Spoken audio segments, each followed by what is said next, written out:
As a child of the 90s, I can attest that there were 3 standout moments of pop culture that perfectly framed my childhood. Tamagotchi, Pokemon, and the Teenage Mutant Ninja Turtles. While one of these slowly died a prolonged death due to oversaturation and lack of reinvention, and the Tamagotchi stopped being popular too, the Teenage Mutant Ninja Turtles as a show always seemed to be able to adapt to its environment. In fact, as of 2017, not only is there a CGI cartoon series still on TV, but there have been 2 live-action films recently directed by Michael Bay. In fact, the Turtles have been rebooted and redone, crossovered and cameoed at least half a dozen times in the almost 33 years since their original creation. The Turtles began life as a gritty and graphic comic strip written by Kevin Eastman and Peter Laird. While originally the Turtles were intended as just a one-shot strip, their success led to an almost unbroken 26-year run. Frankly, Eastman and Laird, for all intents and purposes, are the Turtles.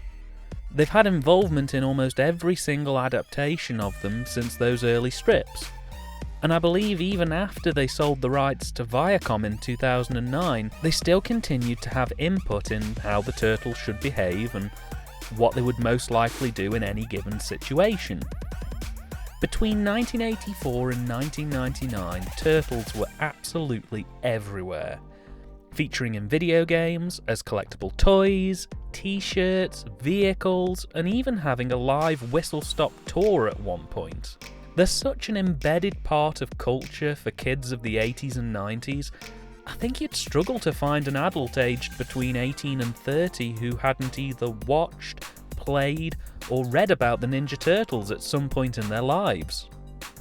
For me personally, well, I have the strongest affinity to the 1987 animated adaptation. It largely sanitizes the grittiness and bleakness of the comic books, but it's fun, and all I need to see is that intro sequence and it sends me straight to my nostalgic place. A beautiful, if not somewhat jerky, animation style only further makes it stand out as one of the definitive adaptations of the Turtles, in my opinion. Of course, when I watched it in the UK, it was known as the Teenage Mutant Hero Turtles, and as I found out much later, they'd all been quite heavily censored to remove any references to nunchucks. In fact, according to a friend of mine, the entire final season of the 87 Ninja Turtles was never actually even broadcast in the UK. And yet, while I was totally engrossed in the animated Turtles, another version of the show was rolling out. The 1990 live-action movie adaptation of the Turtles was quite honestly a movement that totally passed me by. In all honesty, at the time, they kinda creeped me out a bit. And the darker, more real tone when compared to the cartoon just kinda left me a bit cold. In fact, it was only a few months ago that I actually sat down and saw the live-action film for the first time. The film briefly dabbles on how the Turtles, Raphael, Leonardo, Michelangelo and Donatello came to be teenage mutants, and how Master Splinter went from being a small rat into a full-size ninjutsu master. They do this through small vignettes, but the bulk of the plot picks up in New York, with crime troubles hitting an all-time high and a new gang calling themselves the Foot Clan, led by the evil Master Shredder, causing significant trouble to the general public. Luckily, Master Splinter's trained the Turtles everything he knows about combat, with and without weapons, and this film literally opens just before their very first significant battle.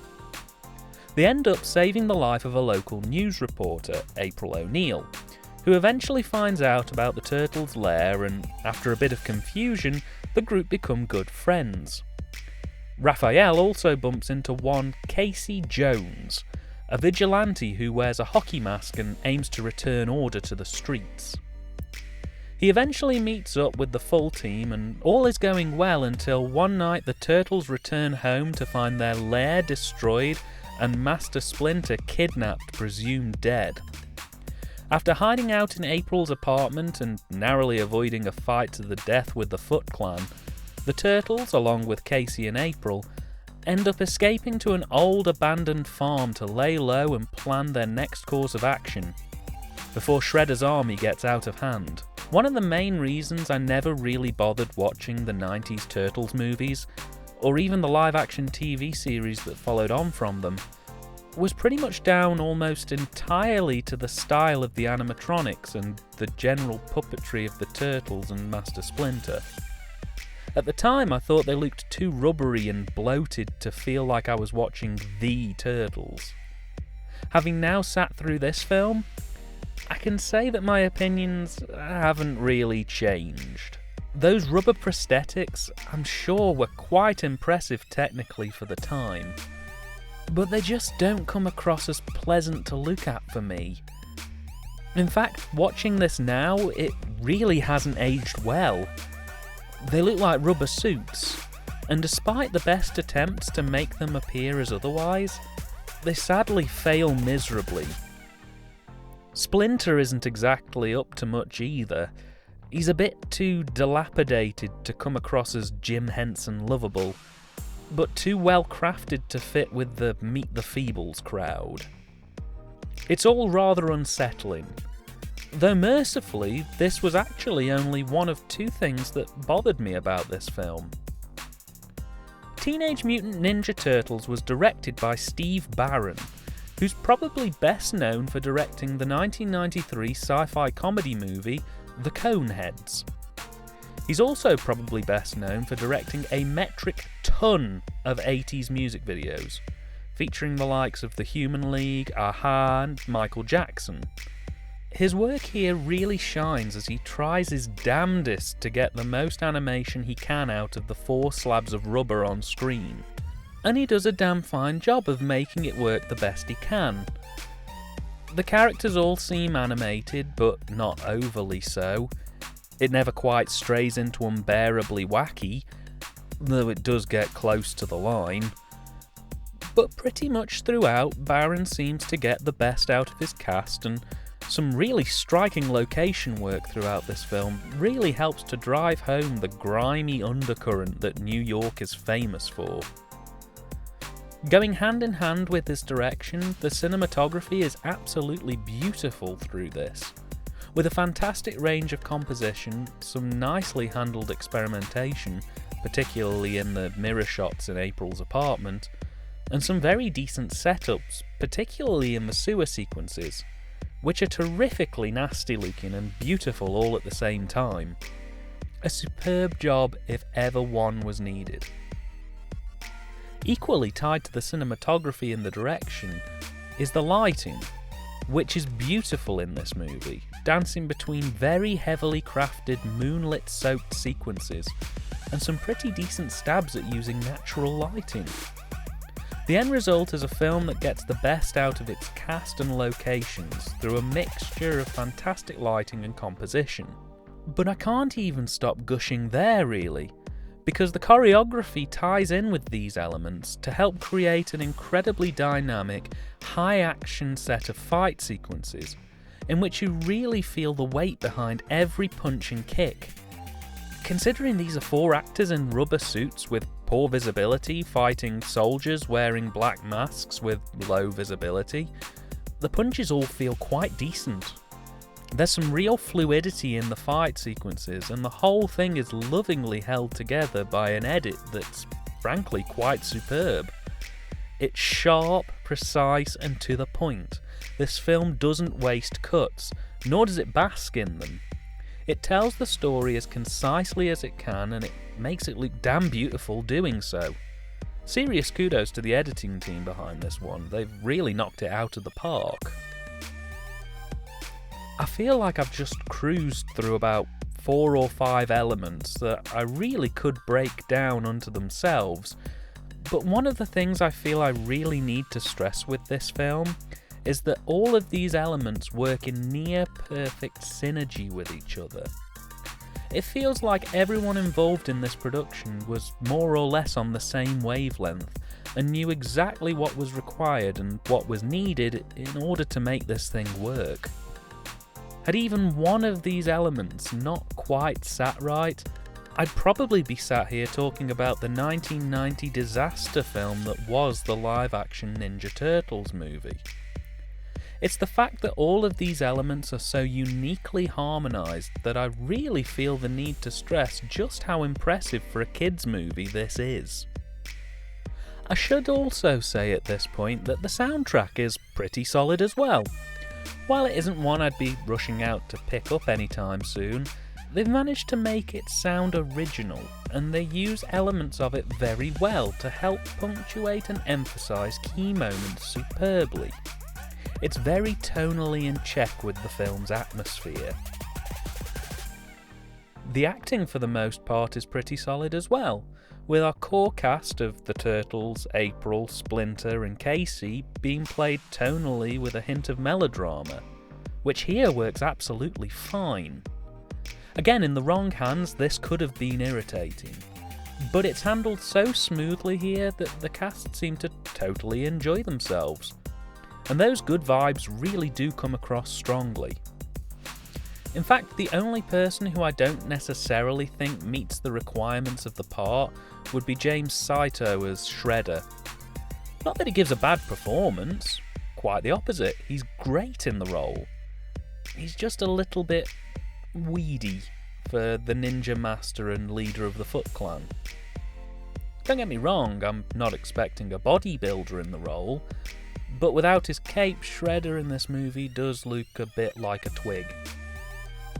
I mentioned that there was only two things that I disliked about this film. The puppeteering is one, and sadly the script is the other point I have to raise. Now, straight off the bat, I need to make it very clear that I'm not referring to the dialogue here, not by a long shot. The dialogue's absolutely perfect for this kind of thing. Eastman and Laird handled most of the characterisation in this film from what research I'm able to do on this film, and they do a damn fine job. The characters speak very fluidly, they have a natural tone to their speech, and while there are a few rough jokes and lines thrown into the mix, I sort of think that this incarnation of the Turtles can get away with that kind of thing. They're just goofy enough to pull off even the cheesiest of one-liners and slapstick gags. But I digress. While Eastman and Laird handled the characterisation, the basic plot and story elements were instead written by Bobby Herbeck, a veteran in the writing field with multiple TV credits, including The Jeffersons and Diff'rent Strokes. And to me, I just don't think he really got what the Turtles were all about. I'm not saying that the plot is awful, it's just a bit bland. And I think that Herbeck might have thought that this was the case. Either that or that the studios intervened, because there are multiple scenes dotted throughout the film that really do just clash with the tone of the rest of the film.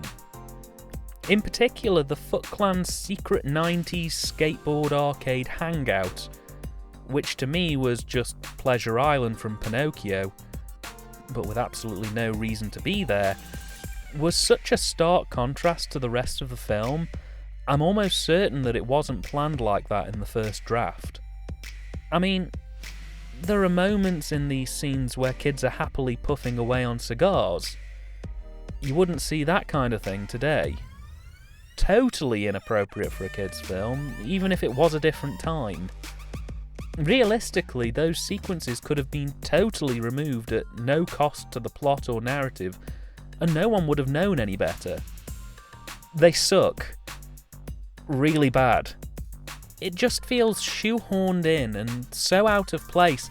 I think it genuinely led me to have an out-of-body experience at times. Equally, I thought the end of the film was a bit rushed. The final battle with Shredder is ridiculous for all the build-up that it's given, and the movie doesn't so much end, more abruptly stop. There are also random throwaway references to other films and television shows that have absolutely no place being in this film.